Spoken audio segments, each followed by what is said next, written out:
नमस्कार, मैं हूं निशांत कुमार आज़ाद और आज हमारे साथ हैं लद्दाख के एलजी श्री कविंद्र गुप्ता जी। हम लोग उनसे चर्चा करेंगे जो हाल में जो लेह में हिंसा हुई है, जिसमें 4 लोगों की मौत हुई और तकरीबन 80 से ज़्यादा लोग घायल हुए और जिसमें बताया जा रहा है कि 40 से 50 सुरक्षाकर्मी भी हैं। ये जो हिंसा होती है 24 सितंबर को, उसके पीछे का बैकग्राउंडर अगर मैं आपको दूं तो उसके पीछे मुख्य रूप से 4 मांगे थी जो यहाँ के लोग डिमांड कर रहे थे। एक स्टेटहुड का डिमांड, एक 6th शेड्यूल का डिमांड, एक जॉब रिजर्वेशन का डिमांड और इस तरीके के और भी डिमांड थे जो कि बहुत लंबे समय से मांगे जा रहे थे। और खास करके ये पिछले 1 वर्ष से ये जो आंदोलन कह सकते हैं चल रहा था, वो थोड़ा तेजी पकड़ा है।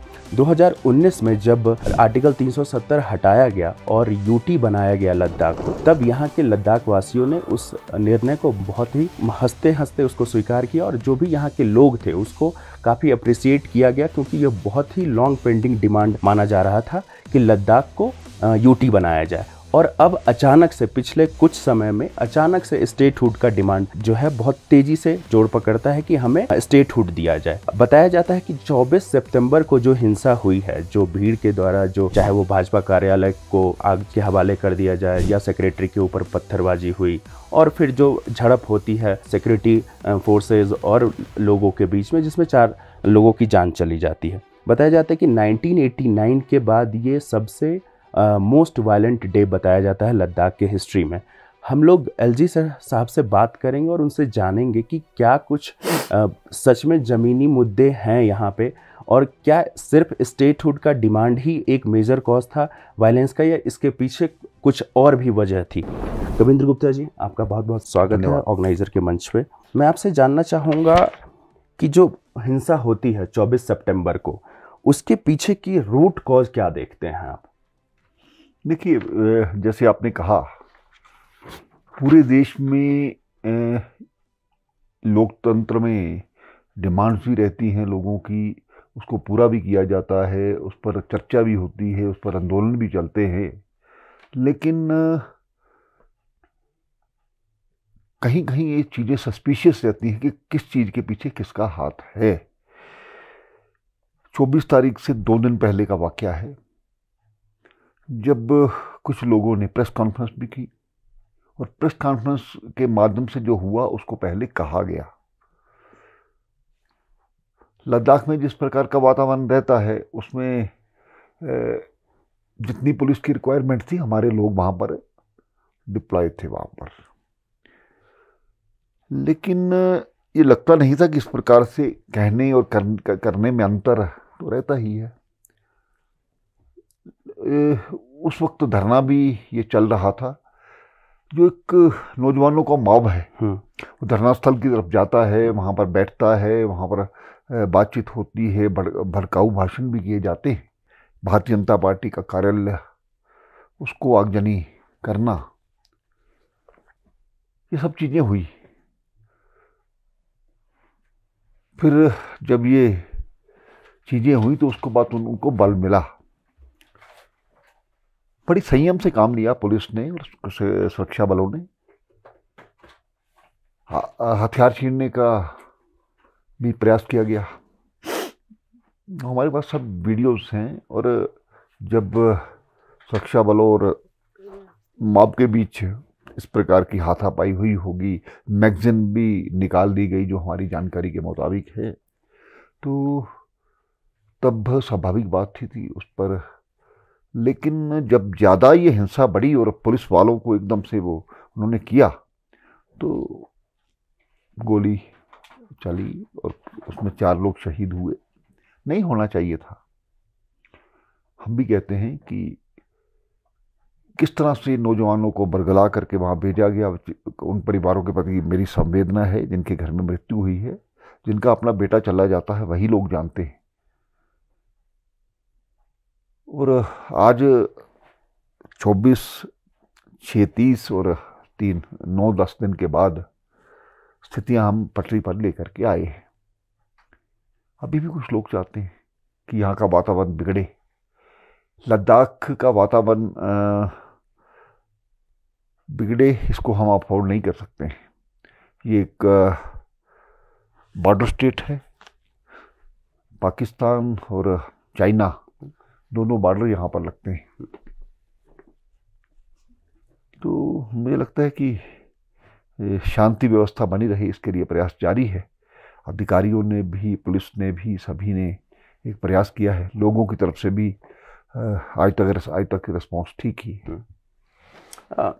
बार बार ये बात कही जा रही है कि बीजेपी ने अपनी मैनिफेस्टो में कहा था कि हम 6th शेड्यूल देंगे लद्दाख वासियों को और लद्दाख को, और वो बार बार उस मैनिफेस्टो का जिक्र करते हैं। जब भी आंदोलन होता है, चाहे आप लोकल से बात कीजिए, तो कहते हैं अगर नहीं दे सकते थे तो उस समय मैनिफेस्टो में क्यों लिया। देखिए, मैं यहाँ तक मैंने भी वो मैनिफेस्टो ना तो देखा है, सुना जरूर है, लेकिन देश की एकता और अखंडता को देखते हुए बॉर्डर स्टेट में इस प्रकार का मुझे नहीं लगता कि 6 शेड्यूल का अगर किया भी गया होगा तो प्रावधान यहाँ पर संभव है।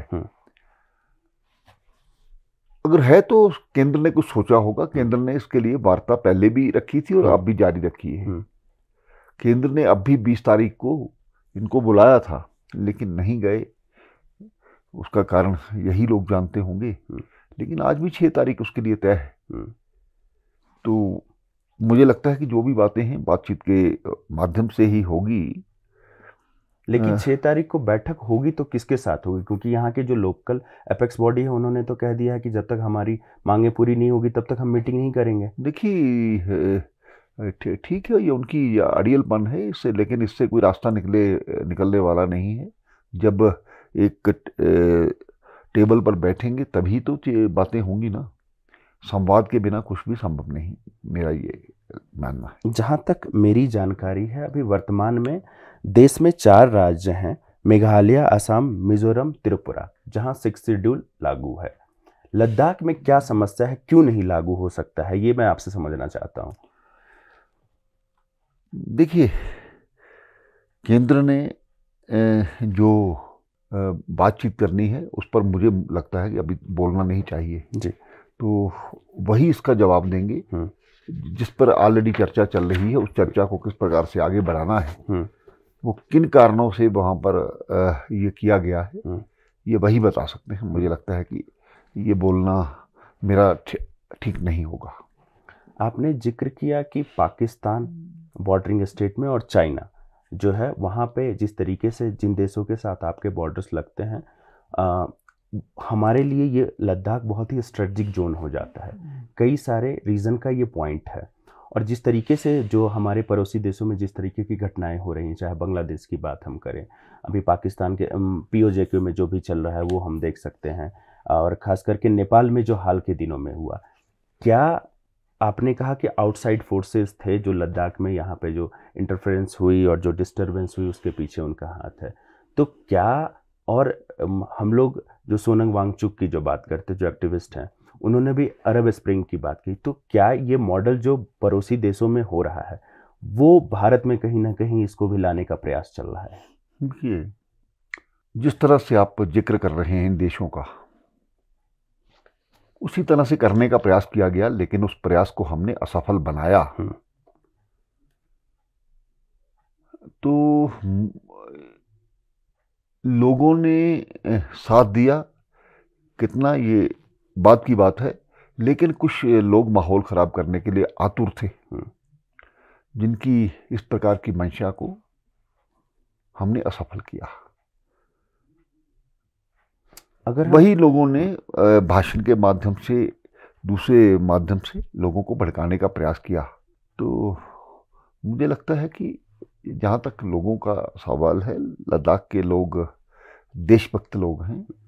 1947, 62, 65, 71, 99 और गलवान युद्ध तक हमेशा से लोगों के साथ खड़े हैं। लेकिन कुछ लोगों की एक अलग से वो टूल किट की एक हिस्सा होंगे कि किस प्रकार से यहाँ पर वो करना है।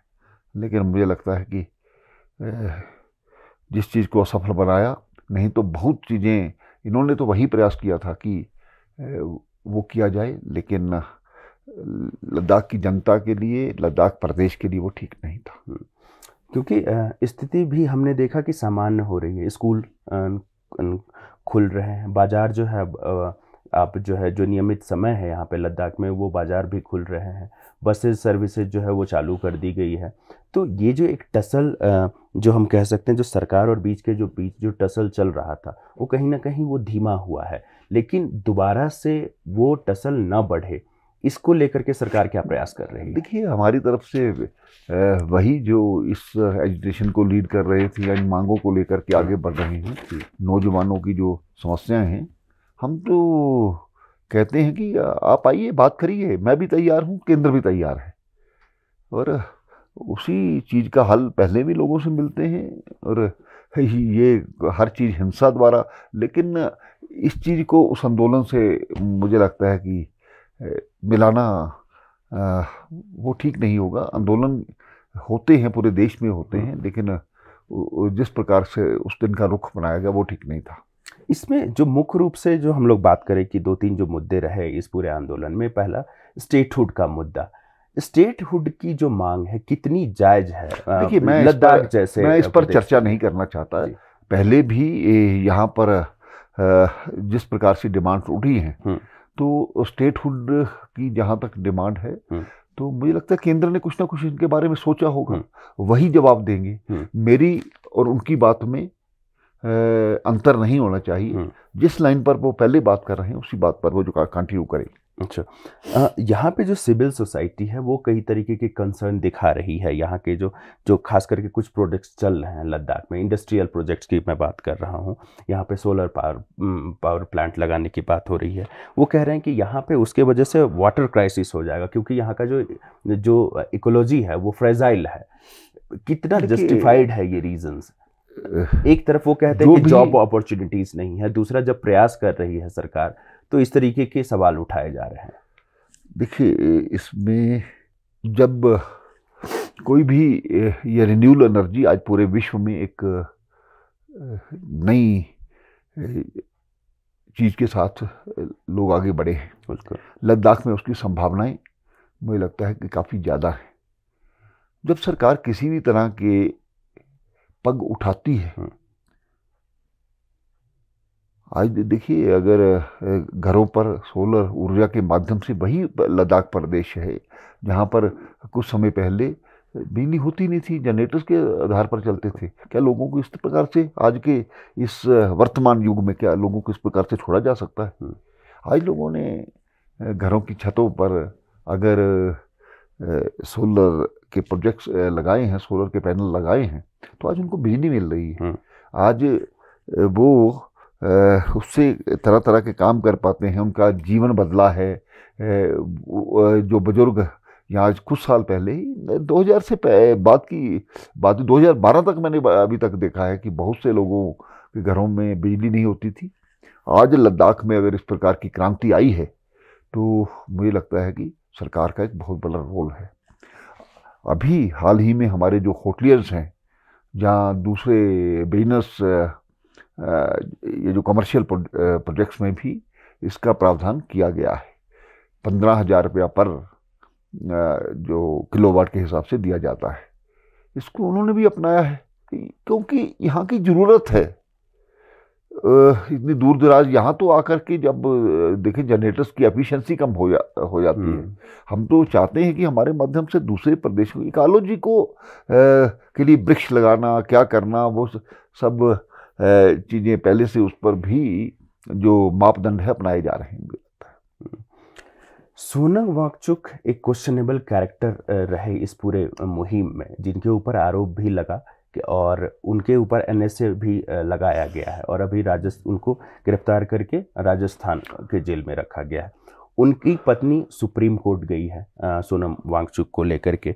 उनके रोल को इस पूरे प्रकरण में आप कैसे देखते हैं सोनम वांगचुक को? क्योंकि अभी तक कई सारे प्लेटफॉर्म्स ऐसे देखे गए जहां पे कई सारी कमेटियों में सोनम वांगचुक को सरकार इस्तेमाल करती रही है।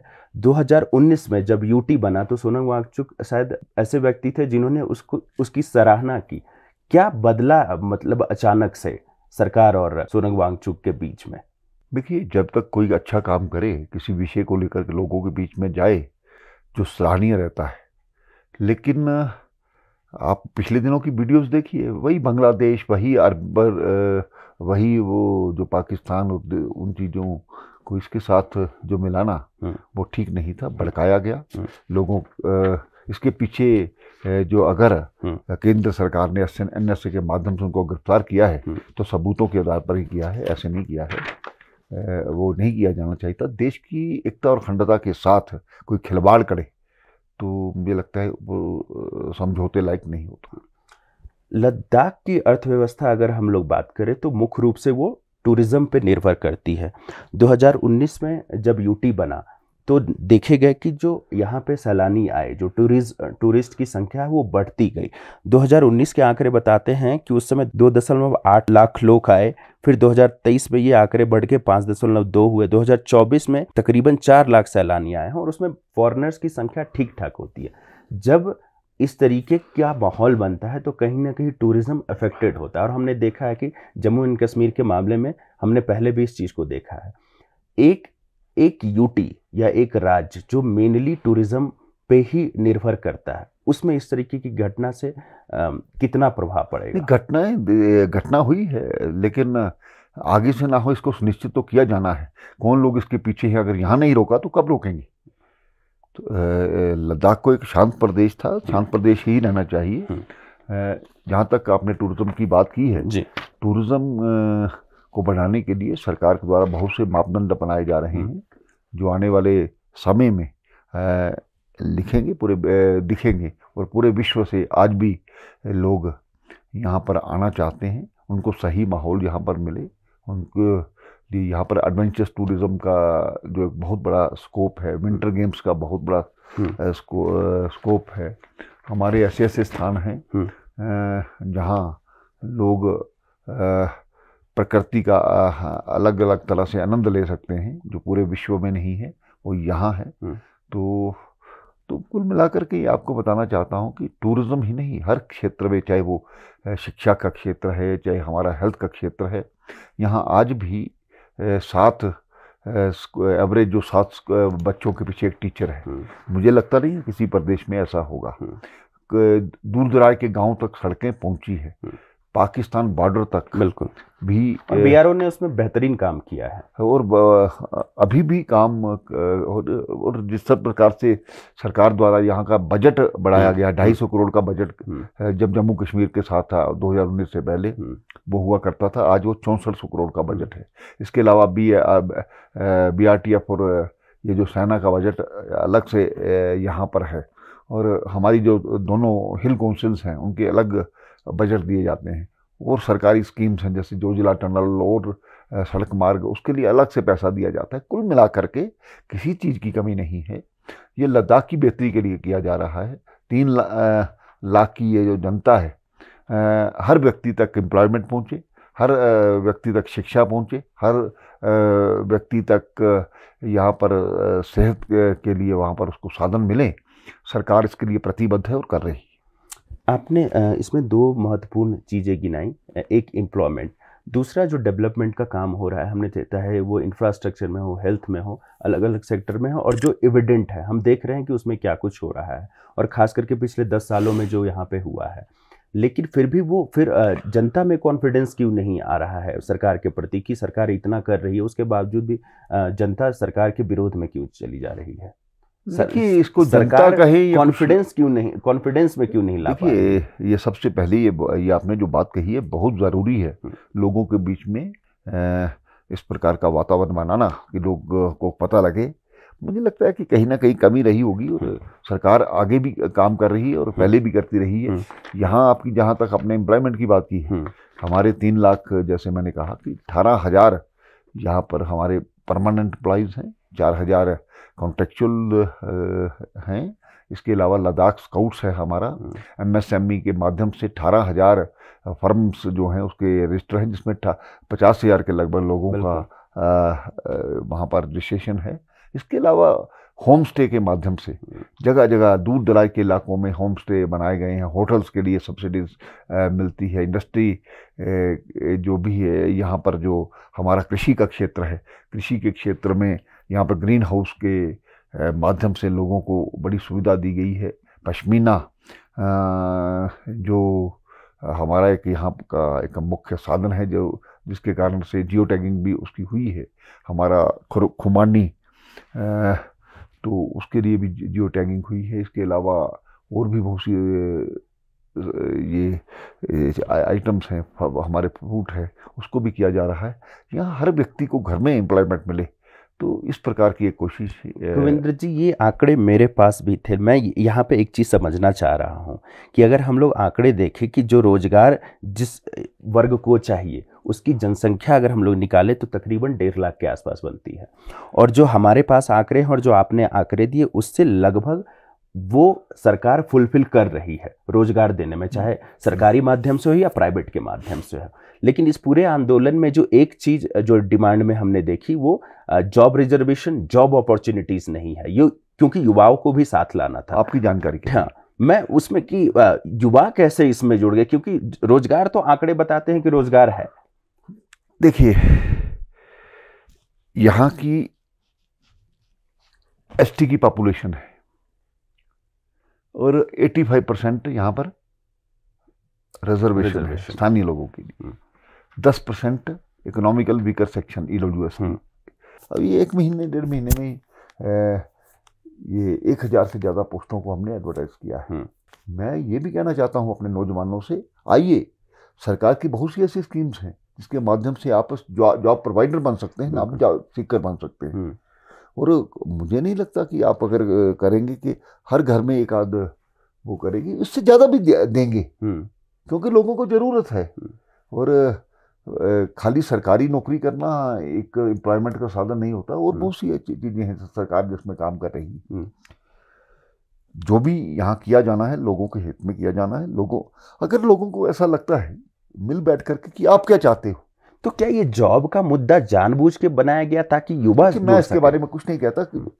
देखिए, क्योंकि मैंने एक तरफ आंकड़े हैं वो आपको वही मैं कह रहा हूँ। एक तरफ आंकड़े हैं जो बता रहे हैं कि सरकार जॉब दे रही है और तमाम यहाँ पे जॉब सफिशिएंट है, दूसरी तरफ जॉब के नाम पे युवा। मैं आपको ये भी बताना चाहता हूँ, मैं यहाँ पर बहुत से ऐसे प्रोजेक्ट्स हैं जो यहाँ लाए जा सकते हैं, बिल्कुल, लेकिन बाहरी लोगों को एम्प्लॉयमेंट क्रिएशन के लिए इन्वेस्टमेंट जरूरी है। तो अब ये तो स्थानीय लोगों ने तय करना है।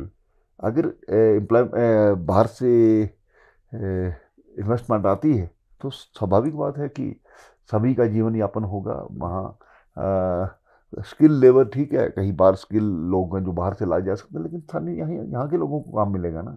कोई प्रोडक्ट बनेगा तो यहाँ के लोग उसको बेचने का काम करेंगे ना। तो इसलिए ये अभी चर्चा का बहुत लंबा विषय है। मुझे लगता है कि कहीं ना कहीं इस पर जितना प्रयत्न किया जाना चाहिए था उसमें कमी रही है, तभी तो इस प्रकार का माहौल पैदा हुआ, और नहीं होना चाहिए। आगे से इस परिस्थितियाँ संभालें और लोगों के हित में वो ये सब चीज़ें हों, ये ऐसा हमारा प्रयास रहेगा। आप ऐसे जगह एलजी हैं जो बहुत ही सेंसिटिव जोन है, ऐसे में युवाओं को आप क्या कहना चाहेंगे कि वो किस प्रकार जो है जो ऐसे एरियाज को कि इस तरीके की घटनाएं आगे ना हो, और आप किस तरीके से आश्वस्त करेंगे युवाओं को कि वो इस तरीके की घटना ना करे, सरकार उनके साथ? प्रधानमंत्री जी बार बार कहते हैं इस देश का 65% युवा हमारी ताकत है, तो उसमें कोई शक नहीं। हमारा युवा देश है। लद्दाख का युवा देश हित में पहले भी काम करता है, लेकिन उसने इस प्रकार का रास्ता कभी पकड़ा नहीं था। तो युवाओं से भी बात होनी चाहिए। मेरा ये कोशिश है युवाओं के हित में, युवाओं के साथ बैठ करके, युवाओं से चर्चा करके उनके हित में जो फैसले लिए जाएं, ये इसको मैं ये समझूंगा कि एम्प्लॉयमेंट अगर जनरेट करने की बात होती है तो युवाओं में बैठ करके इसकी चर्चा, अलग अलग सेमिनार होने चाहिए, उसके लिए सजेशंस होनी चाहिए। तो उसमें से कुछ एक जो संगठन बने रहते हैं, चाहे वो युवाओं के जो संगठन है, चाहे वो सामाजिक कार्य करते हैं, दूसरे कार्य करते हैं, या इस लद्दाख के बारे में जो उन्होंने एक योजना बना करके रखी है, उनसे चर्चा की जा सकती है। तो देखा किस तरीके से एलजी साहब ने हमें बताया, उन्होंने जितने भी प्रश्न थे सबका जवाब दिया और उन्होंने कहा कि कुछ ऐसी समस्याएं हैं जो वास्तविक रूप से वो समस्या नहीं है, उसको जानबूझ के उठाया जा रहा है और जो भी मुद्दे हैं उसको लेकर के सरकार जो है कंसर्न्ड है और बातचीत जो है लगातार वो रीच आउट करने का प्रयास कर रही है, बात करने का प्रयास कर रही है ताकि जो भी समस्याएं हैं उसको जल्द से जल्द उसका समाधान किया जा सके। और एलजी साहब आश्वस्त हैं क्योंकि जिस तरीके से लद्दाख में नॉर्मलसी बहाल हो रही है, स्कूल खोले जा रहे हैं, बच्चे स्कूल जा रहे हैं, मार्केट खोले जा रहे हैं और तमाम गतिविधियां जो है रोजाना की जो होती है वो वापस से लागू हो गई है। तो आने वाले दिनों में इस तरीके की चीज़ें न हो उसके लिए सरकार प्रयासरत है। कविर जी, ऑर्गेनाइजर से बात करने के लिए आपका बहुत बहुत धन्यवाद।